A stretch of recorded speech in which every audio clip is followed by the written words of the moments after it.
I've remarked before to this committee about my experience with television as a father of 5 kids when I refused to buy it until the mayor, who lived about 3 doors down from me, came and told me that my kids were sprawled out in his living room every time he came home. And why in the hell didn't I buy a television? So I do think that we ought to keep in mind that it's still a changing entertainment world, still a changing information world. Today, those kids could probably watch even worse things than I had dreamed of on their computer in their individual rooms. And we're dealing with such change that whether video is delivered from broadcast signal, a storage device, or an Internet package, the policy issues Congress faces are very diverse, but we do have to focus on them. 2 very important issues are localism and diversity. They're at the core of our country's values, and they should remain at the core of our communications platforms. But at the same time, we need to understand that those platforms are changing. Just Tuesday, the latest numbers revealed the number of print subscriptions to most newspapers continue to decline. Meanwhile, Internet advertising is soaring. I don't think we know yet where that change is going to go and what it will mean for people to communicate, nor what it means for people who try to find ways to own the entities that provide the information stream. It's my hope that our committee and the Federal Communication Commission will look at all of the ways we need to pursue to preserve localism and diversity, and as much as possible, try to understand the changes in the marketplace. Thank you very much. Senator Stevens, thank you very much. Senator Kerry. Mr. Chairman, thank you. And I thank the chair of the full committee for helping us to move down this road. I just have a brief comment I'd like to make, if I can. We've been here before. There's a Groundhog Day component to what's going on here. And I guess when I think of the FCC chairman's recent comments on media ownership, we're all reminded of Ronald Reagan's famous line in the debate, "Here we go again." We have a different FCC chairman, but it appears that we are now headed down the very same ill-advised path, which we all understand where it leads to. In 2003, the FCC issued rules designed to loosen restrictions on broadcast media ownership. And that decision was met, thank God, with a public outcry and a backlash that is rarely seen in the telecom and media world. And in fact, the Congress itself was emboldened to move in a sort of rare repudiation, because it was then a Republican-controlled Congress, in a repudiation of its own administration. At the time, I wrote the FCC chairman opposing those changes, and several of us worked on a resolution to disapprove them, and the courts eventually recognized the dangers of those changes and pushed back. So fast forward 4 years. We have a new FCC chairman, and now we have a new attempt to consolidate media, even though we have unfinished business at the FCC, business which Senator Stevens just referred to, on localism and minority ownership, which is critical to the overall mosaic of ownership and access to media in our country. We have an insufficient process at this point by which the public can even judge the changes currently being proposed. So little has changed in the approach of the administration. I don't think that Americans are going to accept, nor should they accept, excuses in the future about unintended consequences that might come out of these changes. People have already seen too much, and they know too much. The FCC chairman has announced, I think relatively arbitrarily, that the Commission is going to vote on December 18th. But what are they going to vote on? They haven't shared their thoughts with us specifically on the changes they'd like to make, or on the input that has been received regarding those changes, or the potential unintended consequences. And I think the FCC needs to know that that approach will not stand, and the Congress is not going to allow it. These rules influence the competitive structure of the entire industry, and they protect the public's access to multiple sources of information. Changes need to be considered with great caution and with diligence. The ongoing proceedings that I've referenced are going to impact the media market. The localism proceeding and the proceeding on minority and media ownership are topics that I've followed very closely. Senator Obama and I wrote a letter recently and introduced some concepts regarding it. But let me just very, very quickly point out the key points. Mr. Chairman, in cities with large minority populations, such as New York, Washington, Atlanta, New Orleans, there's not a single black-owned television station, not one. Since 1998, there's been a 40% decline in the number of minority-owned broadcast television stations.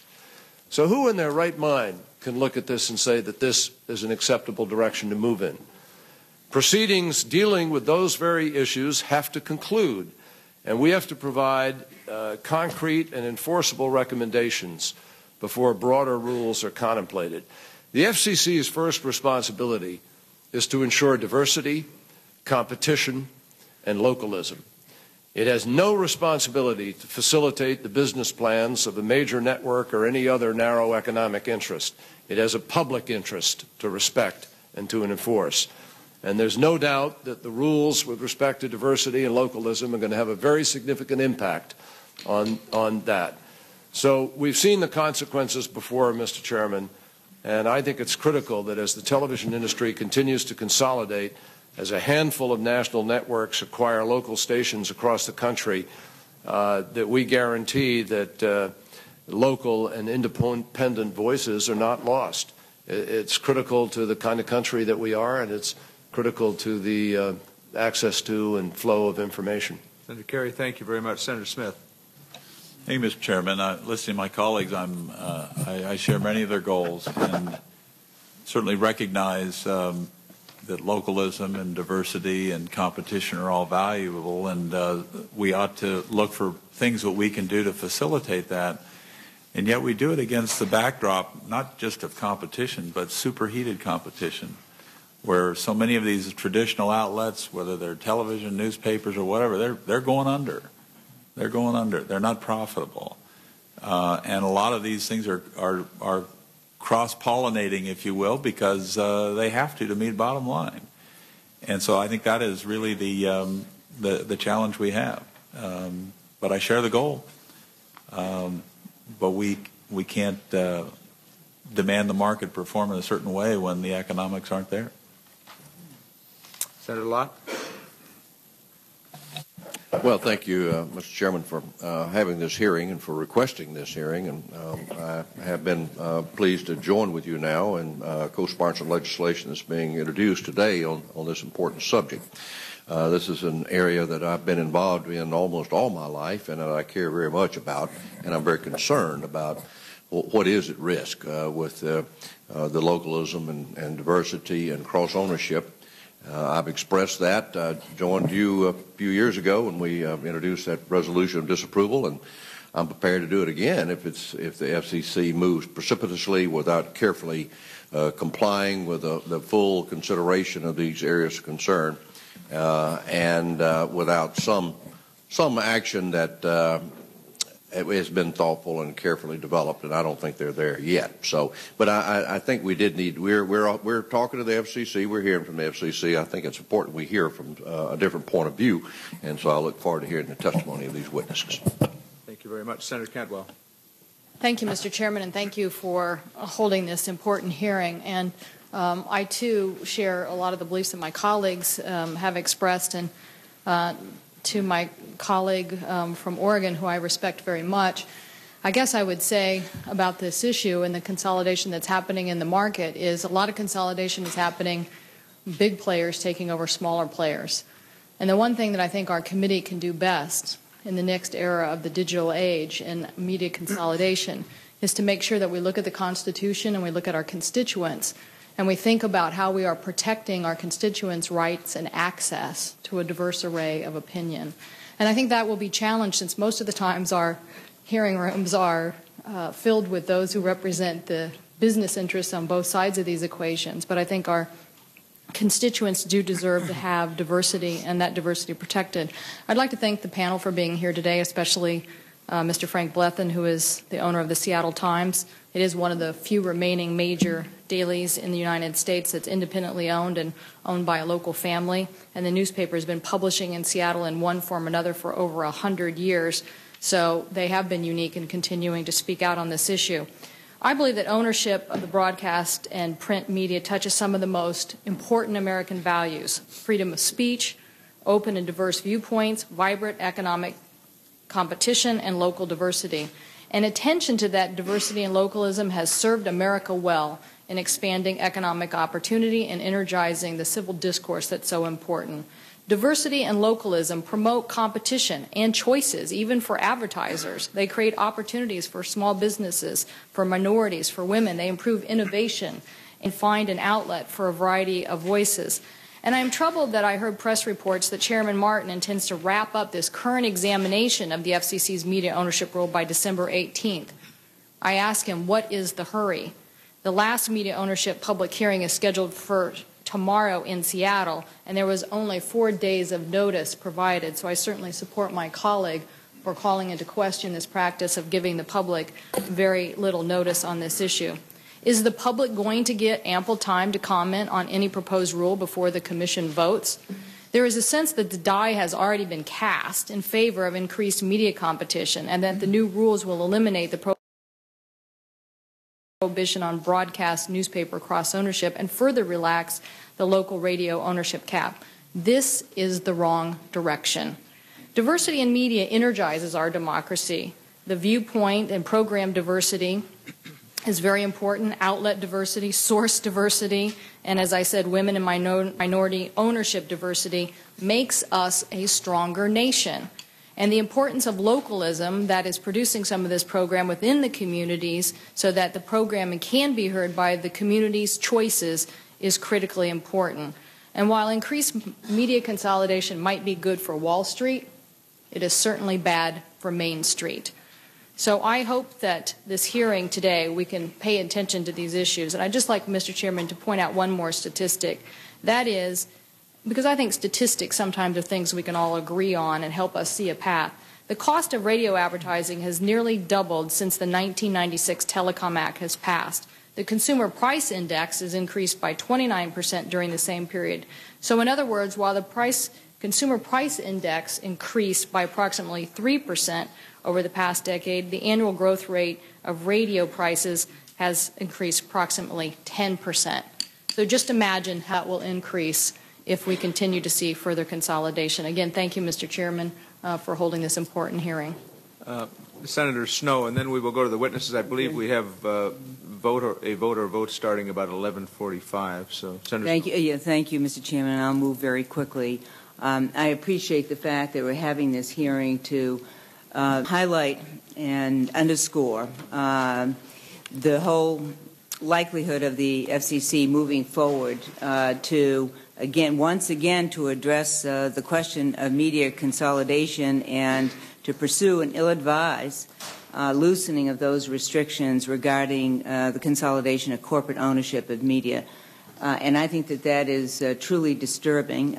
We've already been there, and it seems like here we go again in this pursuit of easing up on these restrictions and regulations where the United States Congress, the U.S. Senate, even the Third Circuit Court indicated its objection in the way in which the FCC pursued this in the past because it had none of the data necessary or essential to underscoring and to buttressing their recommendations to ease up on these media rules and regulations. And I want to welcome Frank Blethen here today because he has been one who has affected national leadership and galvanizing the public's attention on this question so passionately and eloquently. He owns newspapers in the state of Maine, as Maria indicated, as part of an independent family-owned operation for 4 generations now, which is critically important, but really, I think, underscoring the perils and ramifications of further consolidation in the media marketplace. So after nearly 5 years examining this question before the committee, And the fact is we rejected what the FCC did previously. When they sought to weaken those ownership restrictions, we passed a joint resolution in the Senate. We passed a statutory provision limiting the national ownership cap to 39%. And as I mentioned, the Third Circuit Court of Appeal rejected the attempts at revising these rules as capricious and arbitrary after finding that the FCC had no factual base in which to establish that. So it clearly is disturbing that the FCC moved pell-mell to move in this direction once again without insufficient information, and I would call everybody's attention to the comments that was submitted to the FCC in response to the speculation about their attempts to revise these rules, but also on the basis of the 10 studies. That there is a real question about the integrity of those studies, that they have not been peer-reviewed, a question of the methodology, a question of their research, and the consumer commenters submitted very extensive analysis of the FCC reports. And it's clear that localism was not even regarded or considered as part of the overall process and what is going to happen to diminish localism and diversity in the media marketplace. And so I would urge that the FCC consider the comments that are made here today, but most importantly, we do everything that we can to reject this attempt on the question that we have revisited and rejected in the past. Senator Snowe, thank you very much. Senator Inouye. Thank you very much, Mr. Chairman. Yesterday, I had a meeting with Chairman Martin to discuss matters of diversity, localism, and competition, and stressed to him my strong belief that rushing to judgment before the end of this year would be a serious mistake. And therefore, we have scheduled this hearing this morning to listen to the important independent voices of the industry. We are scheduling a hearing with the chairman and the commission in mid-December. I think it will be about the 13th of December, but it has not been finalized yet. It should give the commission sufficient time to register, to listen to our voices, our concerns, and I hope they'll make the right decision. Thank you very much, sir. Mr. Chairman, thank you very much.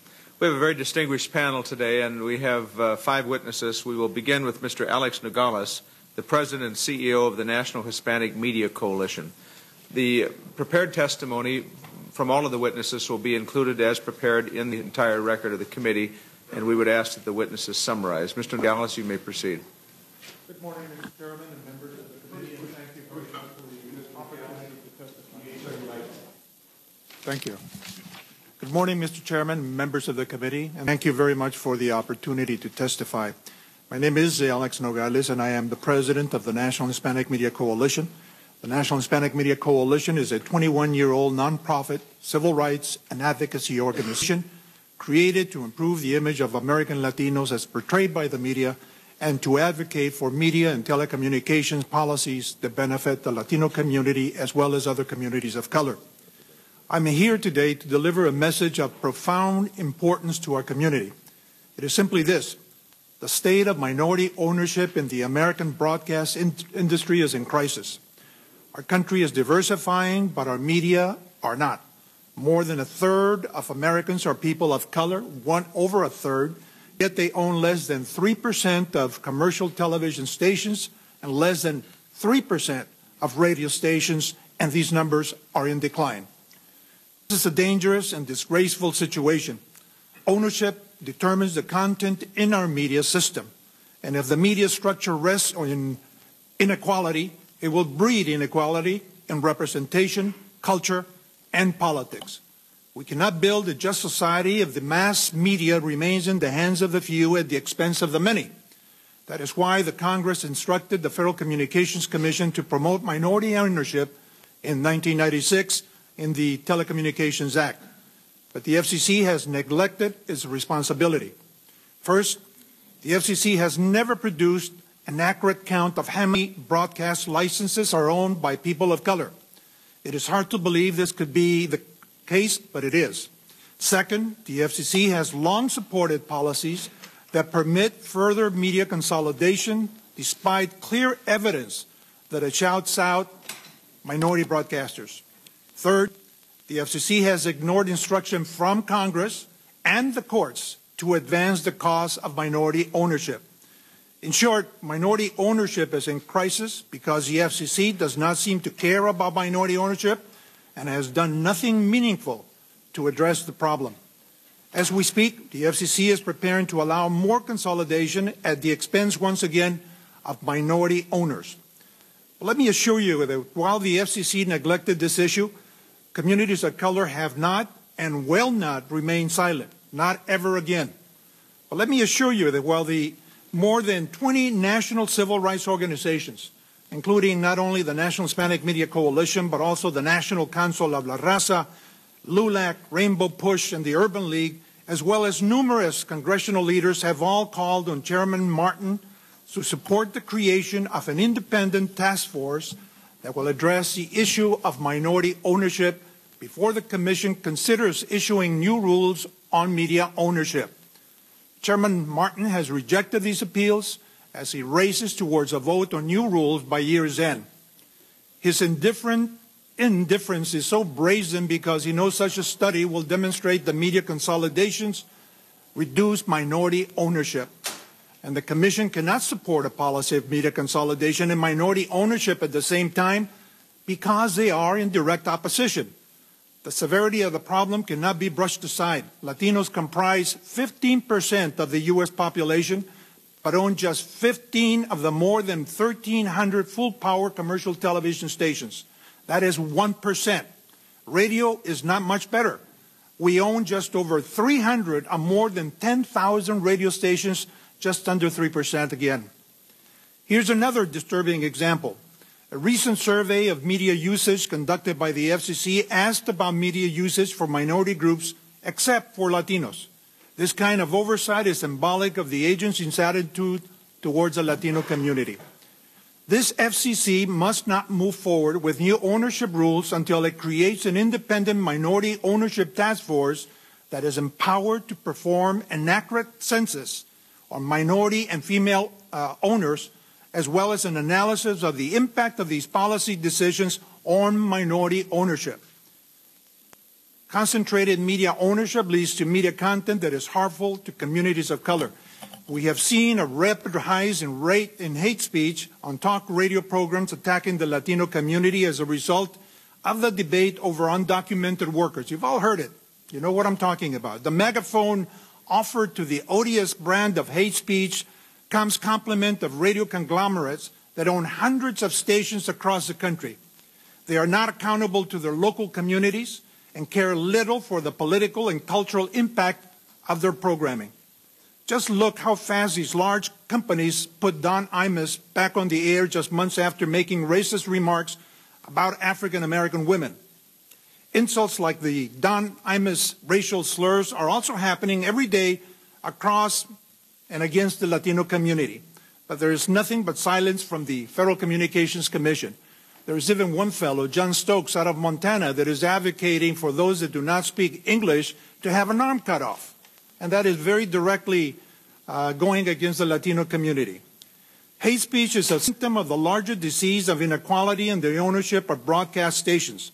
Undeniably, more diversity of ownership will result in more diversity of content.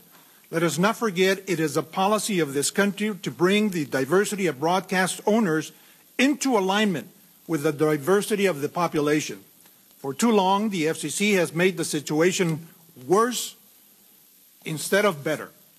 It is time for Congress, for all of you, to reverse the disastrous course and begin to take the country down the long road towards equality.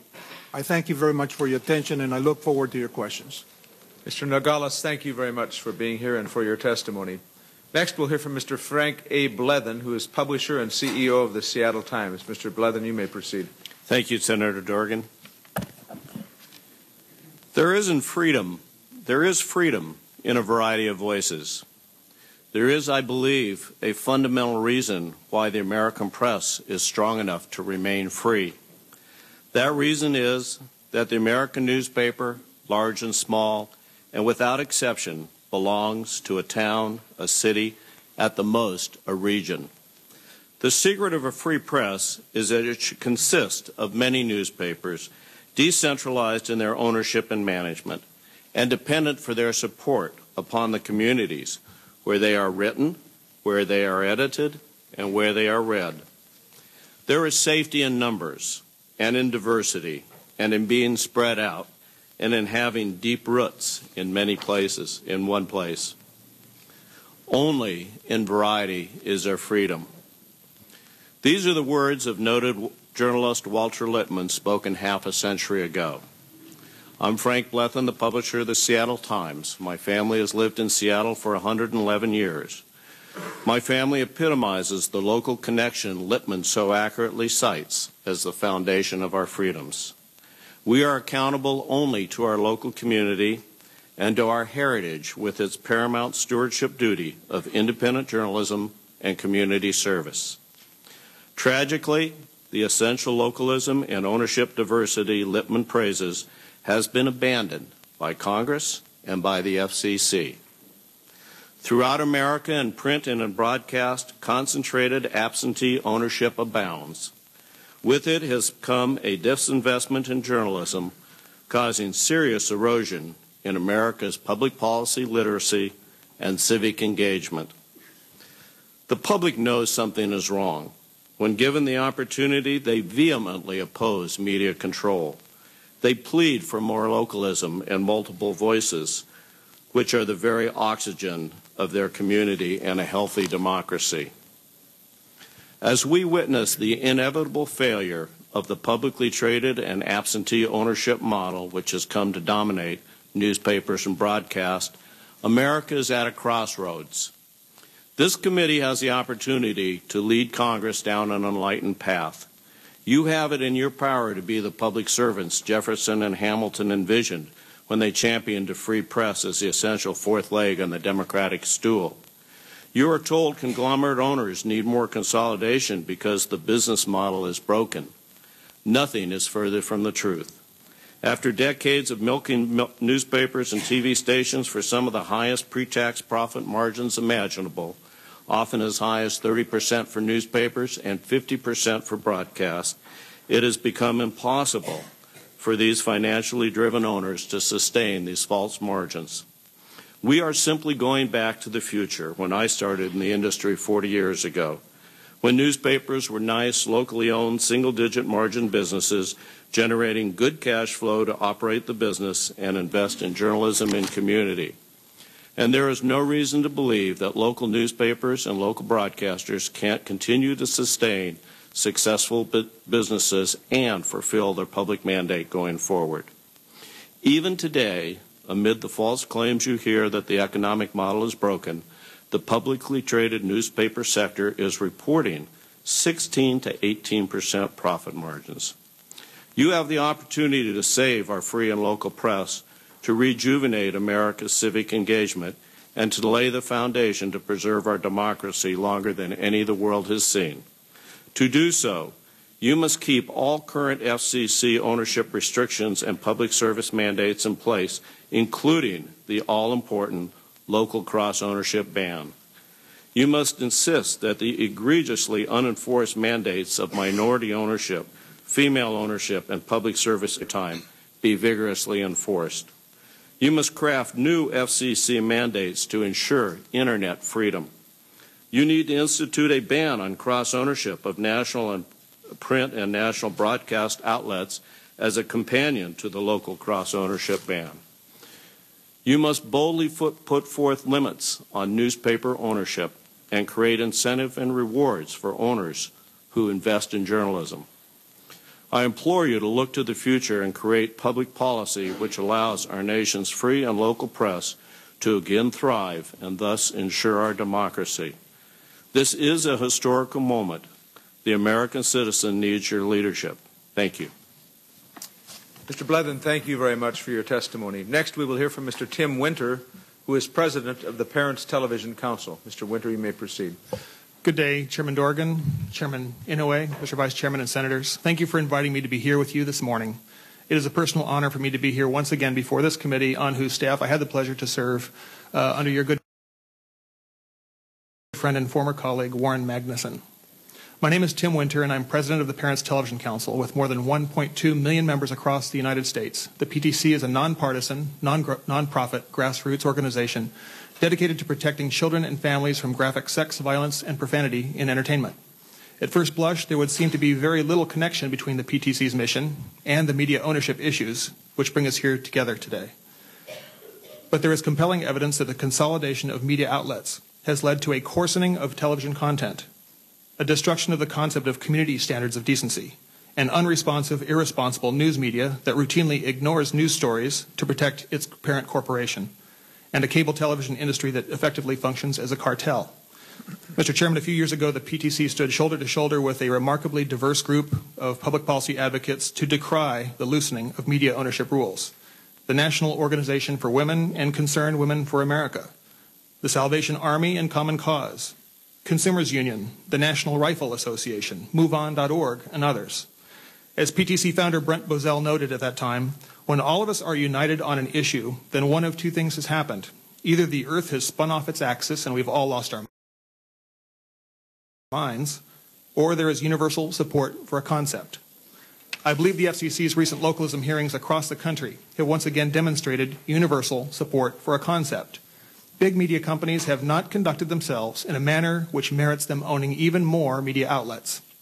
The strongest voices in favor of allowing big media companies to grow even bigger have come from those within those very companies. Let me explain why the ownership issue is so important to the Parents Television Council. With very few exceptions, network-owned television stations do not consider community decency standards, even though the terms of their broadcast licenses demand it. During the summer of 2003, the Fox Broadcasting Network aired an episode of a crime show called Keen Eddie. Criminals trying to sell horse semen on the black market hired a prostitute to perform a particular act on the horse in order to extract the semen. Although the act itself was not displayed on the program, the dialogue was so coarse that I am uncomfortable mentioning it here to you today. A member of the PTC in Kansas City wrote a letter to the Fox-owned and operated television station in his market expressing his concern, and I wish to read aloud the response he received from the station's general manager. Quote, "We forwarded your letter to the Fox network. The network, not the station, decides what goes on the air for the Fox-owned and operated stations." When station general managers in cities and towns across the country take their orders directly from headquarters in New York or Hollywood, it comes as no surprise that they would toe the company line with programming decisions. How does this serve the public interest? We have heard repeatedly and privately from independent local broadcasters around the country who are threatened by the major networks that they will lose their affiliate status if they preempt network programming. Fortunately, there are a few notable exceptions of broadcasters pushing back on the networks, including Mr. Goodman here and others like Pappas Communications.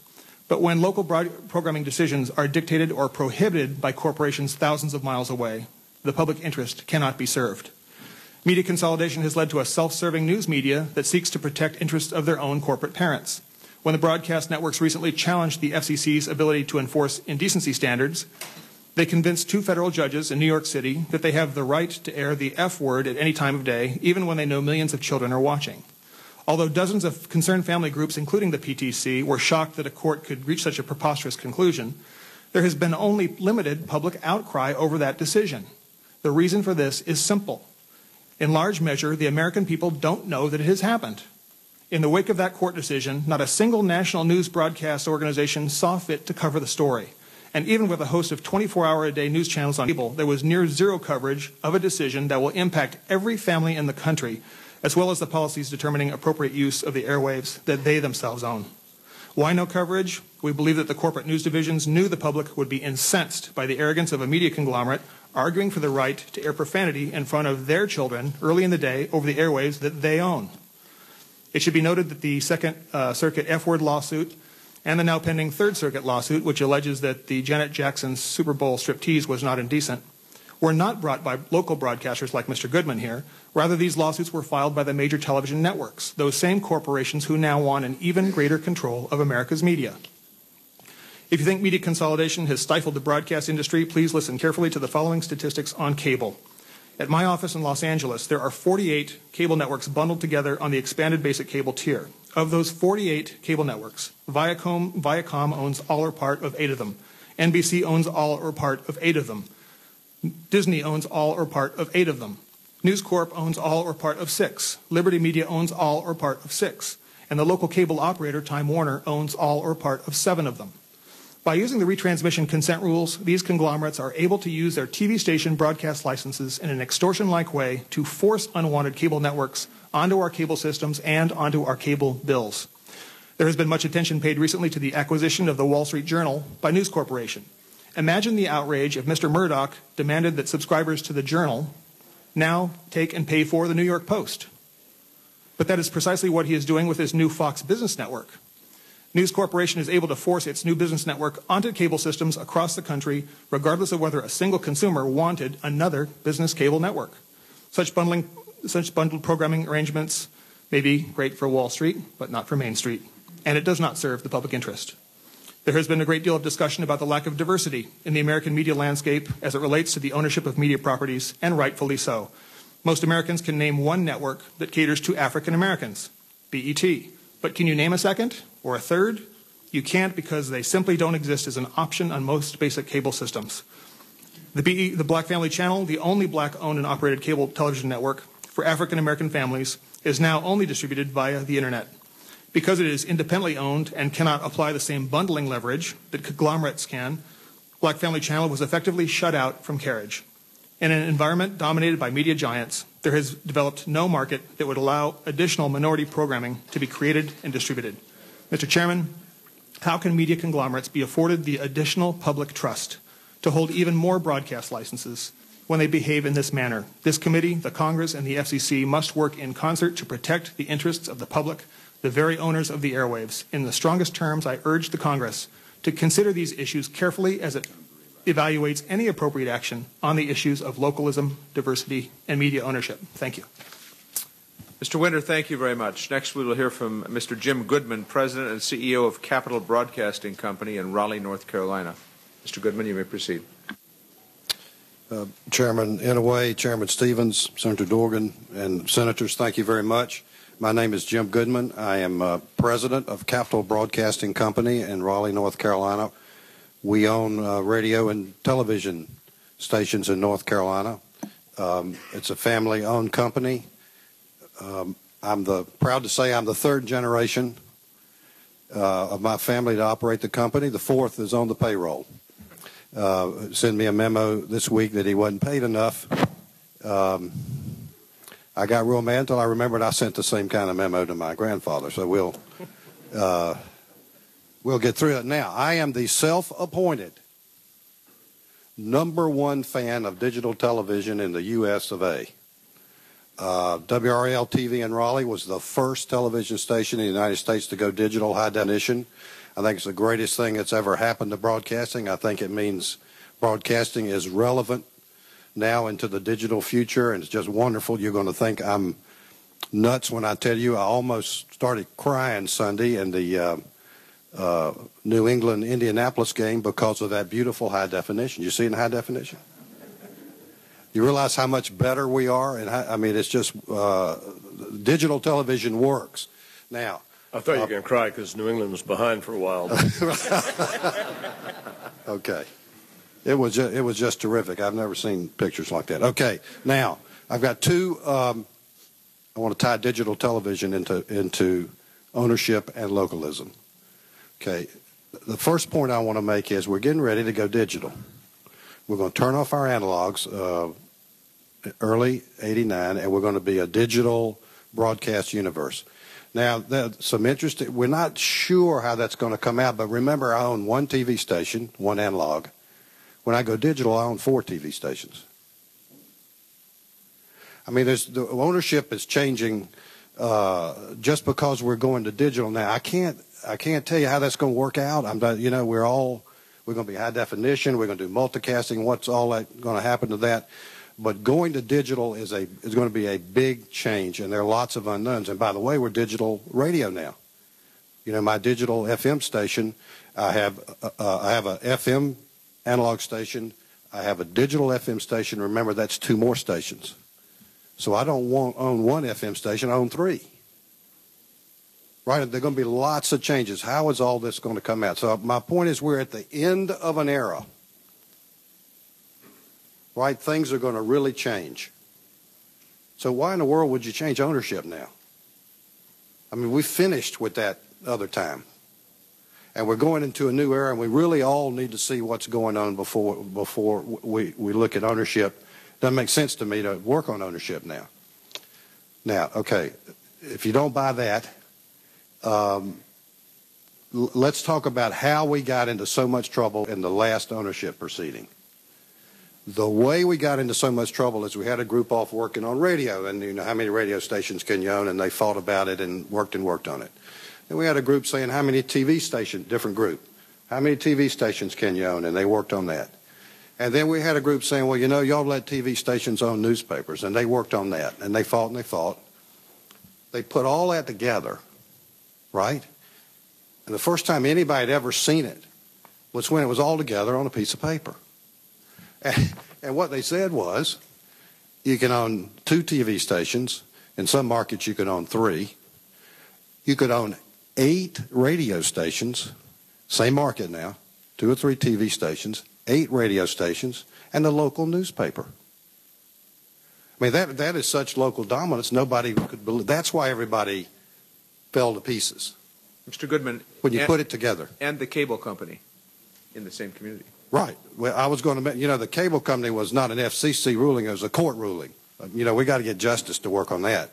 But so what could happen in my market, in my market, is I could own the cable company, or let's say the cable company could own 2 television stations, 5 or 6 radio stations, and the local newspaper.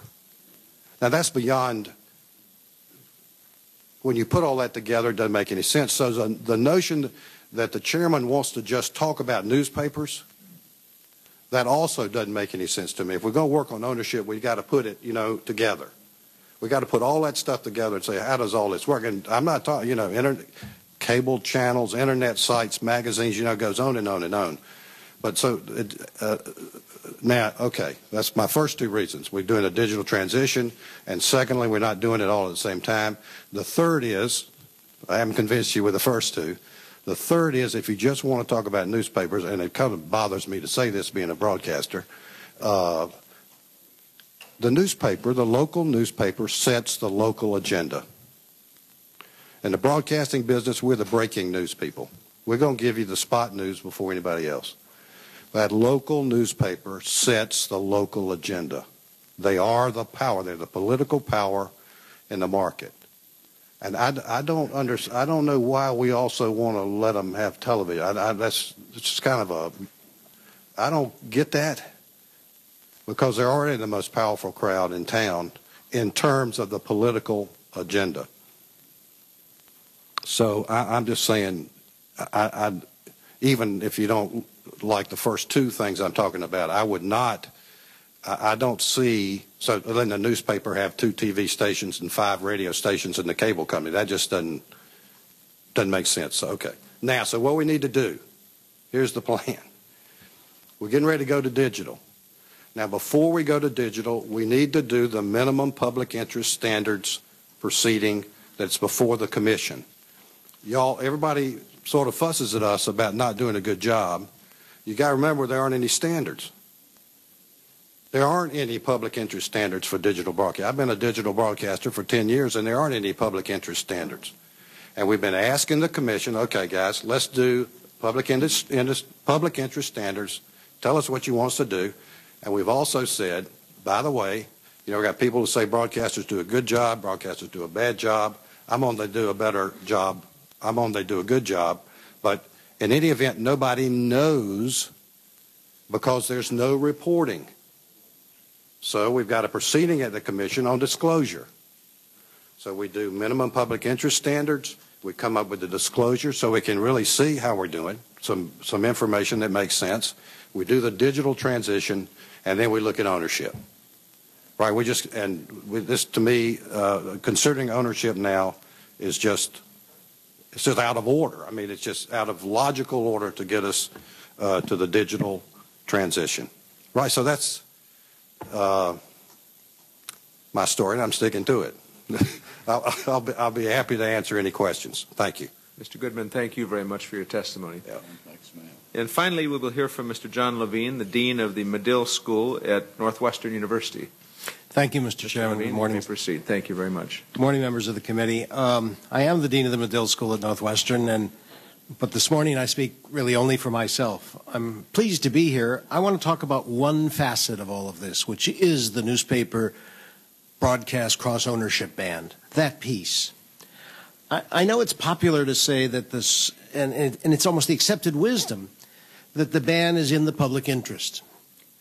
But the facts, which has been referred to earlier this morning, simply paint an opposite picture. So let's look at some of the facts. The court decision that brought all this back singled out the ban and said that it was not necessary to localism and diversity, and singled out that it ought to be reviewed separately. By the way, as an aside, I think in 50 years, no broadcaster has ever bought a newspaper, but that's a fact that just fits in the picture. Let me tell you, however, that my feelings about this are not simply academic. In 1974, I bought a daily newspaper in northern Wisconsin that owned a radio station. At that time, I said, no, I don't want to buy the radio station, and this was a year before the ban. I could have. But it didn't seem to me right for one person to own the radio station and the newspaper in a small town, so I didn't. But that was then, and this is now, and what was right then is not, in my opinion, right today. Let me sort of explain that. In the testimony that I've submitted in the appendices, you will see that the facts, again, simply blow up the myth that media competition in Chicago, Wisconsin, or Chicago, where I now live, has not exploded in the meantime. So what would have been one owner owning all the outlets in 74 is just the opposite today. But what is not growing and what is not changing is watchdog, penetrating, trustable journalism that enhances public knowledge in the lives of citizens. I would argue that thinking about this subject, that ought to be the place we start. How do we have an informed citizenry? And, you know, what are the facts? The facts are that people today have almost no local news from local radio in middle and small markets, and only a handful of news stations in major markets that do really informed, original news, not syndicated, on the radio side. Television are net about 22 minutes and a half hour of news, which simply means that the preponderance of covering the news falls indeed to local newspapers. So, what are the economics of newspapers? 85% of every revenue dollar for a newspaper comes from advertising. Circulation pays for the paper on rolls and the ink in barrels, that's it. Advertising pays for everything else. And in advertising, classified is the big profit engine to buoy up the newspaper. It has taken, of course, enormous hits with the internet. Craigslist has taken nearly $100 million out of San Francisco. It is not small wonder that that newspaper is losing the kind of money it is. Think of the list. Gone, Knight Ridder and Pulitzer. Split into two, Scripps and Below. Amazingly, dropping out of TV and selling several hundred radio stations. Clear Channel. Emerson, the New York Times, out of television. Troubled the Tribune. And most of America's daily newspapers are not large. 75% of them are under 50,000 circulation. 50% of them are under 25,000 circulation. Their markets are really struggling. These are not myths, these are facts. So if this continues and we're going to have an informed public, what role do the newspapers play? Let me take a moment on that. Yesterday in my town, Senator Klobuchar's story about unsafe toys from this committee was front page news in the Tribune. Today's story is the same, and you see the story on the front of the USA Today about people falling asleep running America's air system. Rampant stories about Major League Baseball and steroid use, indeed in San Francisco where all of those problems are. Let's not go overboard. Big is not always bad. You have a responsibility, we all do, to ensure that when Katrina comes or these big national stories happen or war takes place, there are big media.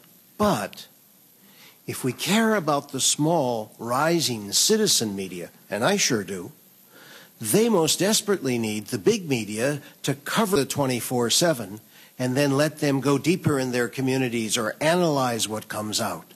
There is no way that bloggers or anyone else can cover my town like the major media can, but boy, they can add a whole lot once the major media has laid out what's going on. And do not think, by the way, that Yahoo or Google are going to be able to replace all of that. They don't originate anything. They rely on the media, large and small, for whatever they present. So that leads me to two final points. One, what happens if we do away with the cross-ownership ban? Members of the committee, I must tell you, you have an answer to that. You have an amazing answer to that. For 32 years, we have had grandfathered newspaper and radio or television stations cross-owned in this country in significant number. And there are a whole set of studies, including the FCC's own studies, that say they did always a better job of covering politics and news and public affairs because they are news companies. So we don't have to guess what's going to happen. It's the perfect experiment. We had ones blocked and we had ones owned, and the ones that are cross-owned did a better job. If that isn't in the public interest, I don't know what is. I do know at the same time, however, that only in big cities are those news stations in existence.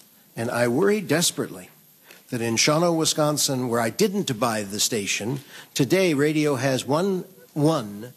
There are 4 stations, not one that was there when I was there in '74. They have one news person who basically covers sports. The only thing that is a chance for the people in that town to know what's going on is the newspaper and the possibility their news staff and that one broadcaster could team up to give that area news that really matters. And finally, the other point is let's talk about minority ownership. I think it is just scary, disgraceful, that we would sort of all say this is very important. I say it, I know you say it, we all believe it. And yet the ban stops minority daily newspapers from owning a radio station in their own community.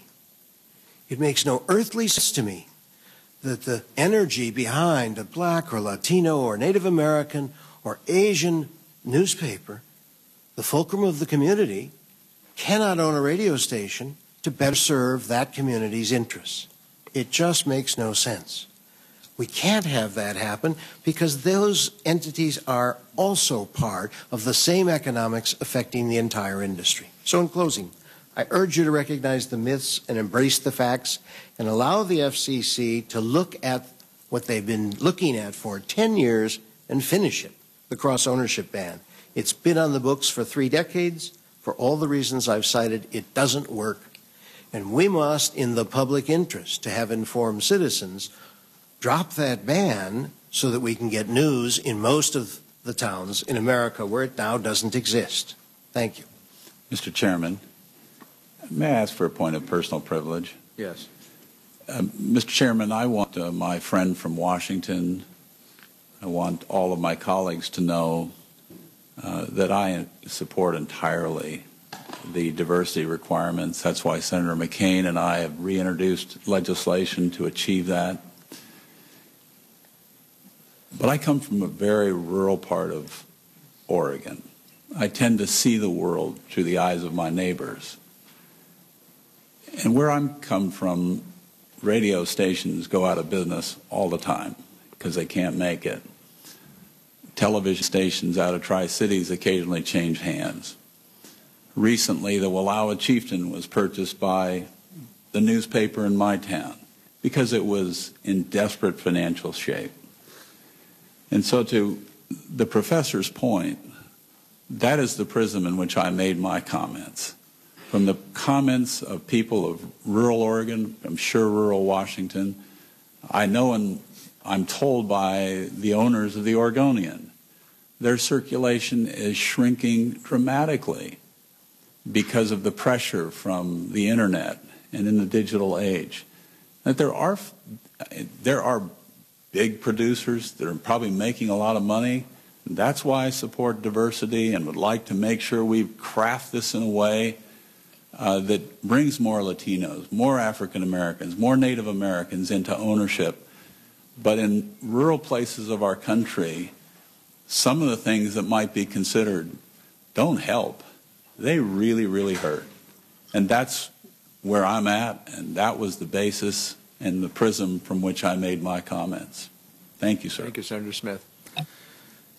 Let me make 2 points, and then I want to ask a couple of questions, and I will turn to my colleagues. First, some while ago in North Dakota, in one of our larger communities in North Dakota, a Texas radio station owner hired a Salt Lake City consultant to try to determine what a Fargo, North Dakota audience wanted.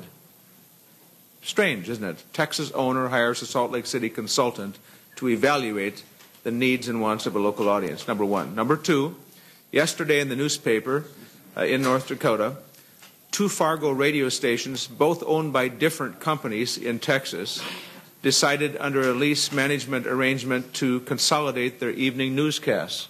So what for several decades has always been competing newscasts will now, because of 2 Texas companies separately owning the stations, reaching a lease management arrangement of some type, will now only be one newscast. Once again, out-of-state ownership, reduction in the news staff and the newscast. Let me ask this question. Mr. Winter first, then Mr. Levine. Mr. Winter, Mr. Levine says, and many others do, there are more choices and more voices. What are you talking about? More choices, more voices, the internet, for God's sake, there's all kinds of competition. You testified in a very interesting way, saying that in your city, with 48 cable channels, 43 of them are owned by the 6 large dominant media enterprises. Is that more choices and more voices, or is it more voices and one ventriloquist, or several ventriloquists? I don't, Senator, thank you for the question. I don't see this as more choices when you have more of different products offered by the same editorial voice. It's the same boardroom, the same board of directors, the same shareholders that are profiting from their bundled the package that I described to you. With regard to the internet, I think it's interesting to point out that most people get their news on the internet from the major media conglomerates that have news sites. MSNBC, CNN, Fox News, these are where people get most of their news on the internet by and large. And so again, it is still the same voice, same editorial control, and same decisions being made in the same boardrooms. I'm going to ask Mr. Blethen a question and come to Mr. Levine. Mr. Blethen, Mr. Levine says, as many do, that the major newspapers are losing money, or that, quote, newspapers are losing money generally, losing subscriptions or whatever. You're a newspaper person. What is happening to the newspapers in our country? Well, this is what I call back to the future, back to 30 years ago when we were single-digit margin businesses. What I referred to earlier, over the last 30 years, we've seen the rise of the financially driven investor in newspapers and broadcast. And what's happened is they have a short-term investment mentality. And the degree to which you hear the business is failing, what's failing is their investments have failed. They've ultimately, the people who overpaid, and finally the market, they've milked these high margins. As I said earlier, when I testified in this committee 4 years ago, we were pulling down, the industry was pulling down 50% broadcast margins and 30% newspaper margins. Even today, newspapers going through some unprecedented downturn and classified advertising, which was temporary to begin with, are pulling down 16 to 18% profit margins. And the point, Senator Smith, on rural communities is a very good one. My family operates papers in Augusta, Maine, Waterville, Maine, Walla Walla, Washington, and Yakima, Washington. About as rural and low demographic for the most part as you can possibly get, save for all the wine people that are now moving to Walla Walla. And I can tell you, we make very good profit margins. We're losing revenue, we're transforming into the new age of lower classified and internet, we make good margins. And in Yakima, which is a low demographic farm community, we have a 40,000 circulation paper doing very nicely with three independent television affiliates and several radio stations. We're all making money, and it's good competition. It's good for the advertisers. It's good for the communities. Mr. Bledden, thank you. Mr. Levine, there was, as you might know from publicity from this committee, there was a study that was done by the Federal Communication Commission, among several others, that was not disclosed to the American people or to this committee. A study was done in 2004 by a couple of FCC researchers concluding that local ownership of television stations adds news contents to broadcast above that which is coming from foreign ownership, out-of-state ownership. So that was a study that was done that concludes what one would expect to be the case, and yet it was withheld and only released by the FCC under pressure from this committee. Are you aware of that study, and do you think that study is obviously at odds with what you are telling the committee? How do you explain that?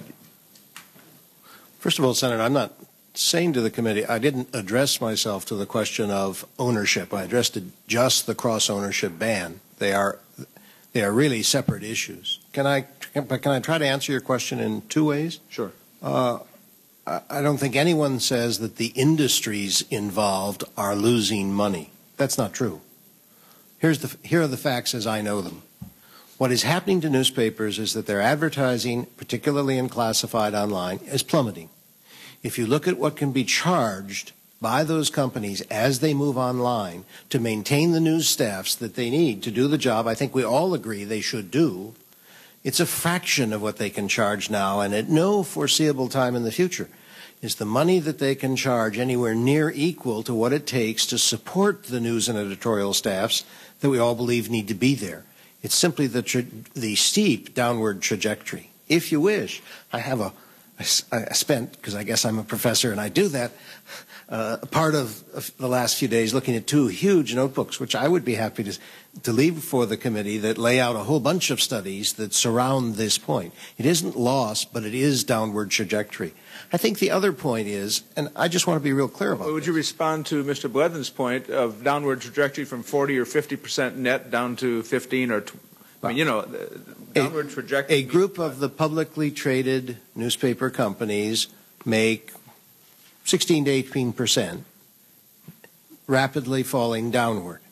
There's another study, which Frank and I are old friends, which we both have worked with, that is done across public and private companies, and the smaller the property, the more rapidly into single digits that falls, and in some very large cities, this is also a problem. I mean, I'm not telling anything out of school. The San Francisco Chronicle is losing $1 million a week. This is not a viable future for that newspaper if that continues. But can I add the news point, because I think it undergirds the economics? To say that MSNBC is where people get news may or may not be fine talking about national news, but I don't think that's what we're talking about. I think we're talking about local news. And Senator, with respect, I come from Duluth, so I live up in the country that you come from and we both love. And I remember with enormous pain what happened in Minot. And I must tell you, when that rail car started to leak and those stations didn't go on the air and deal with it, I mean, beyond being horrified, it seemed to me that is a sort of classic example where if one station in that market was owned by the local newspaper, a news organization, it would have been on the air and it would have been available to the community. And we may disagree on that, but at least I've seen more examples of that over the last 30 years in the newspaper station-owned markets than not, because they are news organizations. I've exceeded my time. Well, let me just observe, however, that if those 6 stations had not been owned by one company in Texas, instead have been owned by 6 individual owners in Minot, I guarantee you they'd attract an owner down. It needn't have been owned by the newspaper to have had an opportunity to have some local content that night during the tragedy. I've exceeded my time, and I apologize to my colleagues for doing that. Mr. Goodman, if you could give me just the briefest answer, is it counterintuitive to suggest or imply that that local ownership would have less news? I mean, it seems to me that the studies and other suggestions are with respect to radio. All the FCC studies suggest that there's more local news with local ownership. And in fact, Senator, an FCC study was just released that suggested that in markets in which there is currently newspaper, television cross ownership, in that market there is less local news in the total market. Less in total in the market. Yes. I have exceeded my time. I apologize to my colleague. Senator Inouye. Mr. Nogales, we've heard the testimony of the professor who suggested that the ban of cross ownership would increase the possibility of minority media ownership. Do you agree with that? Absolutely not. First of all, let's take Los Angeles. Minority cannot buy a property because it is so expensive. You know, the prices have been driven up by consolidation to where a minority doesn't have anymore the money to do that. And if they have a newspaper and if they had the money to buy a radio station, you can be sure that the conglomerate will come in and snap them up like that if there is any money to be made. So do I agree? Absolutely not. We've seen too many examples of that not coming across. That's why the numbers of minorities buying properties are so low. And the numbers speak for themselves. We don't have to invent them. We don't have to speculate on them. The numbers are there. They're very, very clear. What is your solution to your problem? We got to stop consolidation. We cannot allow this chairman to gallop on in December and make new ownership rules that are going to prohibit minority ownership. You know, as all of you believe very much in the public interest. Our public interest, 33%, over 33% of the U.S. population are people of color.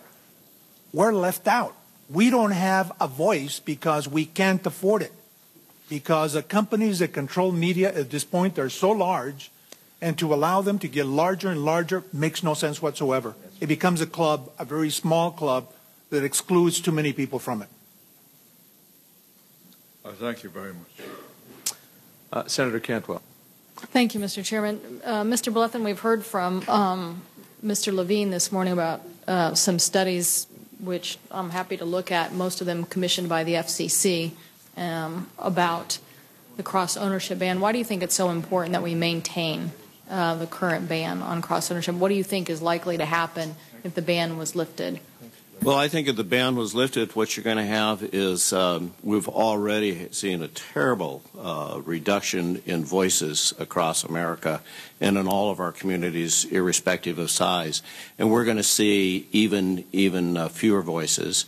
And with it, we're going to see disinvestment, further disinvestment in journalism, and further disinvestment in minority employment. Listening to Mr.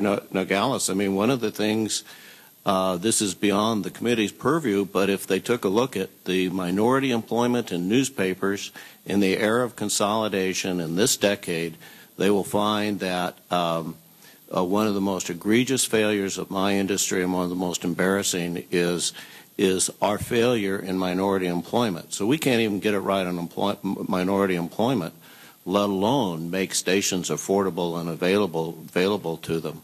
But I don't think there's any question that cross-ownership would reduce journalism, reduce employment, drive up ad rates, and take voices out of communities, even small ones. And so how do you think we answer these questions about economics, or do you think there's studies and analysis out there on the other side that also show that the economics can work in these communities? Well, absolutely. I mean, I only really got involved with FCC issues this decade, and one of the things that has just shocked me is the lack of credibility in FCC studies, both their methodology, then how they interpret them, and then how when they find something that says something they don't like, they hide it from the public. I think this committee needs to go beyond the FCC studies and make sure that there are some credible input out there, and they talk to people like me and like Mr. Goodman, who actually run stations and run newspapers on a daily basis, and not large financially driven conglomerates who are really focused on their their financial return in a global sense, not whether or not the operations are still operating. These are good businesses. We're going through immense transformation. But we are going to, I have no doubt that newspapers and broadcast stations can continue to make an adequate profit to keep their business going and to invest in local journalism. They cannot sustain the appetite of large financially driven companies, though. And to the scalability issue, I'm sorry my colleague Senator Smith left because, you know, I do feel bad that in the last election cycle in Pendleton he probably had to watch a lot of my television ads coming out of the Tri-Cities, and I'm sure that got old after a while. But to this point about scalability in being able to, I guess, propose the notion that you have to have some cross-ownership to reach that scalability, you think that there are statistics that probably show that that there are ways, or do you think we have to make any change in that? Well, I don't think you need to make any change. I think you keep the rule in place and get more aggressive on new rules, as I suggested in my testimony. In our smallest paper in Walla Walla, Washington, which is only 14,000 circulation, there's a local free distribution classified that has been there for 30 years, changed its hands every 4 or 5 years. There's a local radio station. It changes hands every 4 or 5 years. It's amazing how the marketplace will take care of these things, even in a small market, and that's what's supposed to happen. And I wanted to follow up, Mr. Winter, on your point. Do you have a list of other complaints that have been filed related to, you know, any objections on content that have, again, been referred to the individual corporations as opposed to individual stations responding? Senator, the letter that I have here, and I'm happy to leave it here for the record, is, I think, the most egregious example of a general manager taking no responsibility whatsoever for what he or she put on the air in his or her community and abdicated entirely to the network. It is the most egregious example I've ever seen. I am only aware of other broadcasters who have told me privately that they are forced to make those decisions whether they want them or not. Thank you. And maybe that's something we could follow up in collecting more data and information on. I thank the chair Senator for Cantwell, his thank hearing. you very much. Senator Snowe. Yes, thank you. First of all, Mr. Levine, have you read the FCC studies? Almost all of them, Senator. Oh, so, yes. And what's your analysis of them? Well, the study, again, I only looked hard at one point, which was the cross-ownership ban. It seems to me that the overwhelming preponderance of them came all to the same conclusion, which was that more politics, public information, public policy was covered on stations, radio and television, owned by newspapers than not. And it makes common sense since these are news organizations, and so they do that. I did not analyze the studies with reference to the other questions that you're considering today.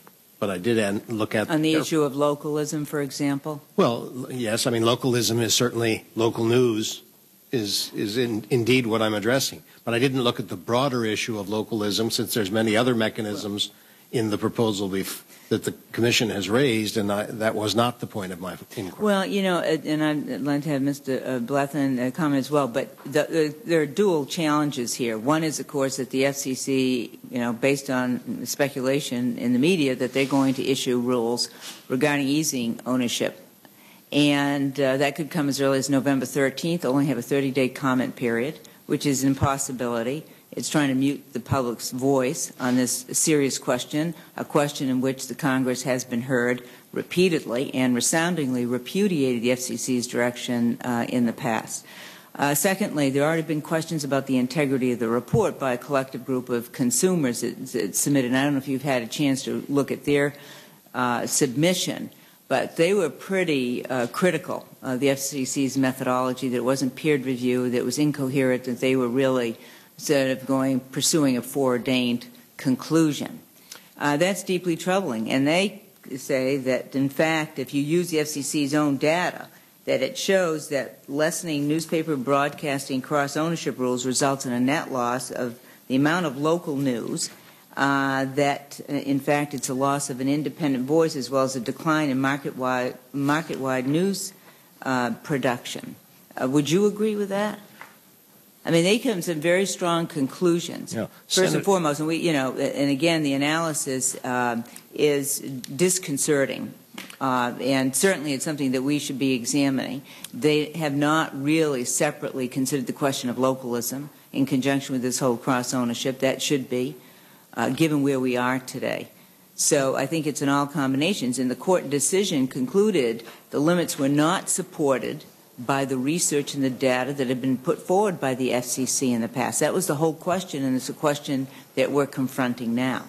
Senator, I have three quick answers.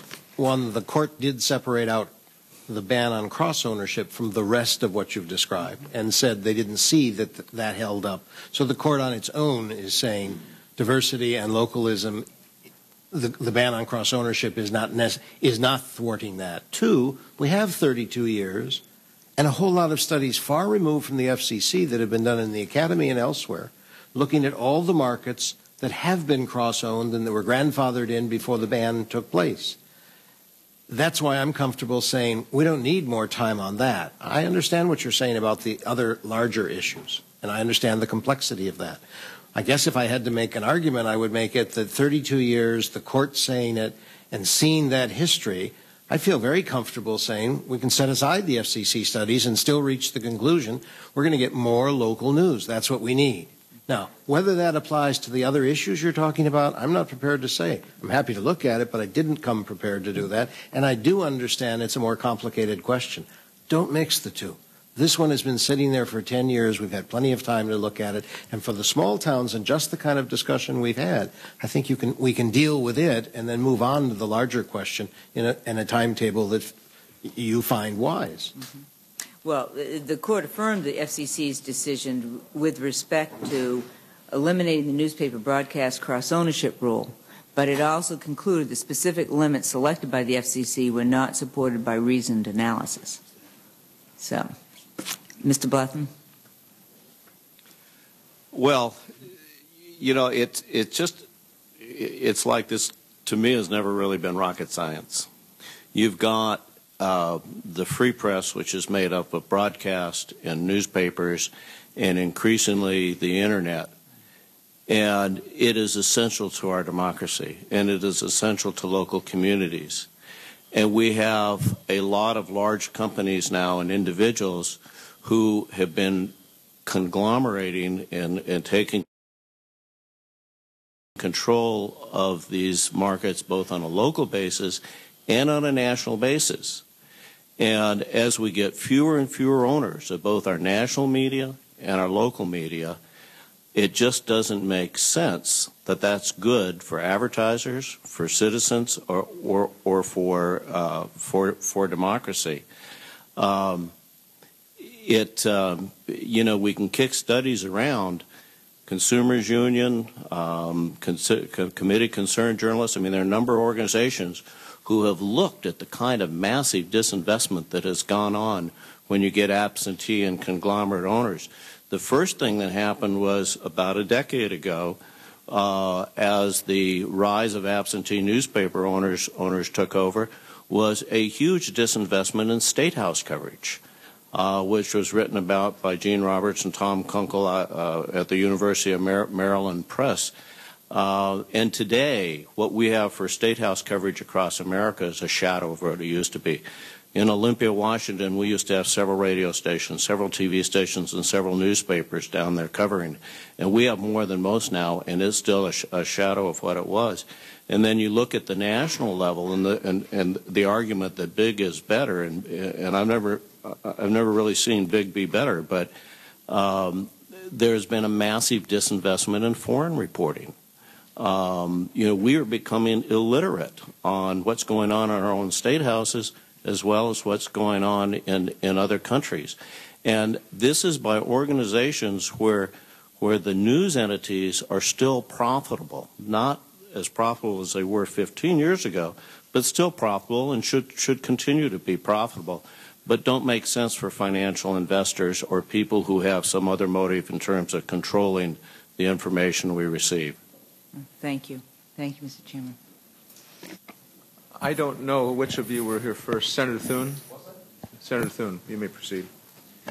Thank you, Mr. Chairman, and thank you for holding the hearing. It's a timely one considering the challenges that are facing us and the action that the FCC is undertaking. I think that the competitive, open, and diverse media is just an important foundation of our democracy, and I think we have a responsibility on the committee to debate legislation that protects that diversity and localism in media, and also to monitor the activities of the FCC, which regulates all those various media outlets. And I think that this debate is, as I said, is a timely one, and one that those of us who represent rural areas of the country where we don't have sometimes as many options for media outlets as there perhaps have in a more populated area, it's a very important debate for us. I'd like to have just pose a couple of questions for some of the panelists, and I thank you for being here and for your input. That's very helpful. Mr. Levine, in your written testimony, you discussed the potential for one-sided news and philosophical ideas when there's a lack of diversity in media ownership. I guess the question is, how do you counter the argument when you're promoting the concept of a larger, more centralized approach to news outlets? Senator, I guess I'm puzzled by the larger, more centralized news elements. I'm saying something very specific. Most of the backbone of the 24/7 kind of coverage that goes on comes from local newspapers. They look at the world through the prism of being a news organization. It seems to me when the facts simply are we only have radio with full-time real news, not syndicated but local in major markets. We have almost no radio coverage in the country, not totally but darn near totally, in middle or smaller markets. And what I'm saying is it is certainly far better to have the local newspaper join the one or no radio news people to bring news to that market. Number two, when I was a boy, if you owned a radio station or a television station, it was, if you looked at the economics, almost a license to steal. It didn't matter whether it was the first or the eighth station or the first or the third television station. These days, that's not true. The cost of producing news is really, really high. It's not an accident that news doesn't exist in middle and small markets or even in some large markets. It's too expensive. So all I'm arguing for is we've got 32 years of watching the markets where a newspaper owns a radio or a television station, and all of the studies, academic and FCC, say those stations as a group have always done consistently better coverage of real news. We need those voices. Number two, for diversity, the world coming at us can be summed up pretty quickly. Digital means there is fragmentation of the market, more and more choice, and competition for everybody's time.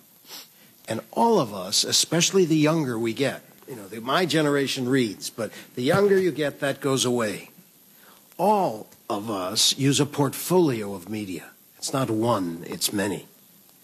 And I look forward to the opportunity for a minority newspaper to buy a struggling or on the ropes radio station and bring to it something no big company can bring, which is the ability to say, this is the voice of the community. Say it in the newspaper, say it on the station. I was at the FCC hearing at Operation Push about a month ago, and I listened to a father berate the commission for stuff that was on the air and say, give us one place we can send our kids.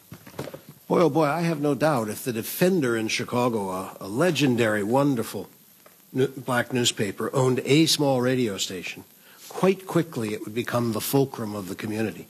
And that opportunity would exist, and this ban stops that. And oh, by the way, the station would have news on it, because the Defender doesn't know how to do anything without news, whether it's a small station in a general purpose or a small station for a minority community like that. That's all I'm saying. That's a very targeted thing that could be done and could be done now, and we've had, even the courts said, this is not a problem. The other issues are separate, and that's bigness and complicated, and I probably will end up on your side on many of those. But on this issue, we need to act. All right. Well, if the ban is lifted, and it seems to me at least that creating competition, more voices is the goal and the objective here. I just don't know how a local small news outlet competes against a company that's triple or quadruple its size. Because it has local news. Because those big companies don't cover local markets and don't know how. Trust me, the Defender or the Shawano Evening Leader are the big player in that community, and they know how to cover everything local that is there, and they will aggregate an audience around it, and they will be quite successful in doing it. We've stopped them. We've stopped them. We can't do that because you look in markets where they are cross-owned and there's more news on those stations, and it's local news. It's not something syndicated from far away. Mr. Winter, you were referenced in some of your concerns about the vulgar content in a television show and comments from the station's general manager. I guess the question is, what type of control, if any, do general managers at network affiliates have over programming, and is there a mechanism whereby they could refuse to show a program that's put forward by the network? Well, the policies that we've heard from the major networks is that the stations always have such a right to preempt if they feel there's a violation of community decency standards. Senator, a few years ago, actually the same time we received this letter from Kansas City, the station, we conducted a survey, a phone survey. We called 100, it was about 98, television stations owned and operated by networks that were around the country, about 100. And we asked the questions to the programming director, when have you preempted a program based on community decency standards? The answer was shocking to us. One instance, on one occasion, one station had ever decided to preempt a program based on community decency standards out of the 100 or so that we polled. The reason is simple. They take their orders from their corporate headquarters. They get the same stock options as the folks back at the headquarters. They are financially motivated to toe the company line. There is, based on our analysis, very little ability for them or desire for them to change a network programming decision. Senator Thune, you have additional time if you wish. I have to go to an energy and water panel right now, and Senator Pryor has agreed to chair until it's completed. But I just wanted to thank the witnesses myself for being here, and I've asked Senator Pryor to, Mr. Goodman, I think you wanted to respond to the last point Mr. Levine made about cross-ownership producing more local news, and I wish you would also respond for the record on the issue Mr. Winter has raised, because in your prior testimony before this committee you talked about a local affiliate deciding not to air something as a result of local standards. You have firsthand and fascinating experience with that very issue. So, Senator Thune, why don't you proceed? Let me apologize for having to leave, but Senator Pryor will preside, and I very much appreciate that. Thank you, Mr. Chairman. And Mr. Goodman, you want to elaborate on this? Just a little reality check here, just a second. Let me tell you what I think. If the chairman gets his rule passed, here's the deal. I could own 11 TV stations in North Carolina, 30 radio stations, and the local newspaper in Raleigh, Durham, Charlotte, Asheville, Greensboro, Winston-Salem, and High Point. I mean, we're not talking about a little radio station and a little newspaper. We're talking about it's sort of just an unbelievable extension of media consolidation. And by the way, I can own the cable systems in all those places. So getting this down to how are we going to help the little newspaper and the little radio station in a small market is not what's going on here. What's going on here is we have some really good companies now, really good large companies, Tribune, Belo, Gannett, all these are all great, fine companies. But they want to own newspapers. They're not sitting there saying we want to do a better job of local news. They want to own those newspapers. They're trying to own more stuff. That's why we're having this hearing. That's why the chairman is doing it. So let's be honest about what we're really talking about here. I think there's no way there's a loss of a voice. I really get upset when the newspaper people say, you know, we'll do better news than TV people. I don't know what that is. I don't know what better news is. What we want is a whole lot of people doing the news. you know, and we might like some of it, but the notion that newspapers say, well, we'll do better news than the TV people, I don't know. I don't. Come on. That's just not part of it. But we got to be realistic about what we're doing, and please consider this as, I didn't even want to talk about what we should do. I want to talk about this is not the time to do it. We're in a huge change, a gigantic change. It's not the time to do it. One other thing. This also sounds a little bit to me like the newspapers are saying we need a financial rescue, right? We got to own these TV stations because we got these financial problems. Well, I got it too. My point is, my audience is going down. Newspaper readership's going down. It's all going down because of the internet, and my industry and their industry. We've got to adapt to the internet. The notion to save each other, we have to own each other doesn't well, fit. And that's to Mr. Levine's point. That was the question, or I guess his argument was that this is a matter of survival of those that are out there. No, the other thing I'd point out is whenever I've looked at a financial statement, and I'm not that kind of guy now, I want to be a little careful here. Whenever you look at that income statement, there's always a lot of debt in there. And what you've got to understand is a whole lot of companies paid a whole lot of money. We're a McClatchy market. It's a great company. McClatchy bought the local newspaper in our market. Then they just bought Knight Ridder and all these papers. Paid a lot of money for them. Now they're working real hard to figure out how to pay for that. So in my mind, when you include your debt service in your operating statement, you're putting an unrealistic position as to whether you are profitable or not. Now, if people pay too much for what they buy, they pay too much for what they buy. That's not a... See what I mean? I mean, normally that debt service is in there, and I don't include that when I talk about whether it's a profitable operation or not. Thank you, Mr. Chairman. Thank you all. Thank you. It looks like we're going to have a vote on the Senate floor within the next 5 minutes, assuming the Senate stays on schedule, which it always does. Right. But so I'm gonna ask questions fairly quickly. I have a few, but at some point I'll need to break off and get down to the floor and vote. But let me start, if I may, with a general question for the entire panel, and that is, Commissioner Copps has advocated 5 steps before loosening the existing media ownership rules. 1 is to act on the minority ownership proposals. 2 is to complete the 2004 proceeding on broadcast localism. 3 is to put any proposed new ownership rules out for public comment before a vote. 4 is to abide by a process that is transparent, open, and fair. And 5 is to address media ship owner rules comprehensively. I'd like, if we could just very quickly go down the list here of the panel and just give me your thoughts on whether you support what Commissioner Copps is suggesting or whether you would think we ought to take a different route. So why don't we start? We wholeheartedly support the Commissioner. It is fair. It is comprehensive. It will allow all of us to understand the facts of the situation, and particularly in relation to minority media ownership.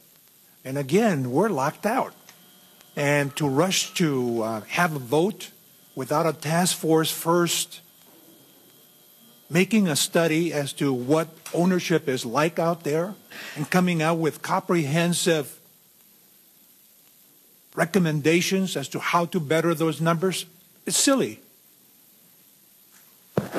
Absolutely, although I think that's strictly the minimum. I think Congress, as I said in my points at the end of my prepared remarks, there are several things that Congress should do to go beyond what COPS and the FCC are doing in terms of new public policy, bold public policy, which starts ensuring that we have localism in a variety of voices throughout the country. I agree with the Commissioner's plan. I think it's precise. I think it will yield the answers that need to be yielded before decisions are made. I support it. Right. Yes. I think you should separate cross-ownership after 10 years, 8 hearings, 12 sets of responses, and 32 years of watching banned and cross-owned side by side and get that done. I think transparency and adequate time to do the rest is a good idea. Well, just for the record, I support what Mr. Copps is proposing as well. Let me also ask, if I may, and I'm sorry, is your name pronounced Blethen? Blethen, yes. Yeah. When you testified earlier, you talked about one of the things you were surprised about is the FCC studies basically lack credibility. And I guess you called into question the integrity of that process when the FCC does studies and the findings, and sounds like you feel like they may be sort of preordained on what they're trying to conclude, and if they don't work out to exactly what they want to hear, then they are not interested in following those recommendations. But I would like to get, and Senator Snowe asked kind of a related question as well, but I would like to get everybody's thought on these FCC studies and just about that process, and are they credible? Do these studies have value? Is the FCC following the advice or the recommendations found in the studies, or are they just too biased or whatever? So again, if we just run down the panel very quickly on those. I should tell you that the studies are very, very inaccurate, that the ones that have been brought up by Free Press are much, much better, and they're recent. They have the recent numbers on minority ownership as well as ownership as a whole. So I wholeheartedly support those and reject the ones from the Federal Communications Commission, who they themselves have said are not accurate. The same public service law firm that dealt with the Powell attempts to overturn the restrictions a few years ago recently in a FOIA request uncovered some emails between the chairman and staffers, basically with staffers asking the chairman who they should use for a study so they can get the outcome that he wants. It's just one more piece in the lack of credibility that the FCC now has in this arena. I know in my world, when that credibility is lacking, it takes a long time to rebuild it, and I think this committee probably needs to figure out how do you go beyond that committee to get some input and some studies. And there's people out there that can do that stuff. Don't take the FCC off the hook. Just make sure they're getting peer-reviewed, they're getting checks, they're getting balances, and they're being held accountable for their studies. Mr. Winter? Senator, I honestly, sir, don't know the answer to your question. I'm not qualified to answer it. Okay. Right. I only know from what I've read, so I'm not in a position to comment. It's fair enough. Mr. Levine? I certainly haven't looked at the studies to analyze them in that degree, but let me offer a suggestion. And that is that on those topics, there's a whole body of work that goes beyond the FCC studies. And in my world, and earlier comments notwithstanding, I'm a professor. I'm no longer involved doing television as I once did or doing newspapers. I would urge you to take a look at the body of work, because across it, I'm not sure you need more studies. I think you just need to do a meta-study. It's called a meta-study. Look at what's out there and really see where they come out. Much of this has been really ground that's been heavily plowed. You will always come up with some differences of opinion, but I'd do that first before I'd say, now we're going to spend X more time going back over it if we've got it at hand, if we just do it smartly. Look at the research, the total research that's there. Mr. Winter, I just have about 5 minutes here before I have to leave and go vote, but let me ask you a question. Something you said in your testimony, you had an observation about the negative impact that media consolidation has had on the coarsening of television content. And I'd like to go back to one of the points you made. You said, quote, if a television station and newspaper in a given market share ownership, it follows that they will share editorial outlook on policy. Even if they don't, how likely is it that a newspaper would criticize a local broadcaster for anything, much less a violation of community standards of decency, if both entities are owned by the same company, end quote. If you could, I'd like for you to elaborate on that point. Yes, Senator. I think just by way of example, and it was It was a recent conversation I had with a newspaper reporter who works for a mega conglomerate that also owns a television network. And he covers the Hollywood beat, as it were, entertainment industry. And I asked him point blank if his editors had ever told him to sanitize a story that would otherwise be harsh to his parent organization, and he said yes. He said that he will not get instructions from the editor to actually change a story to make it untrue, but it will certainly be watered down or killed entirely and not see print if they feel that it is too harsh on its broadcast property. That was one data point, Senator, and another is going back to this Second Circuit fleeting profanity lawsuit. We don't see news outlets talking about that the broadcasters now claim the right to use the F word in front of children at any time of the day. And I believe that the reason for doing that is very clear. They don't want to call this out and let the public be aware of it. And I believe that it is that type of mentality where you have, again, same stock options, same financial incentives. You lose the objectivity to criticize, become a media watchdog for those in your own industry.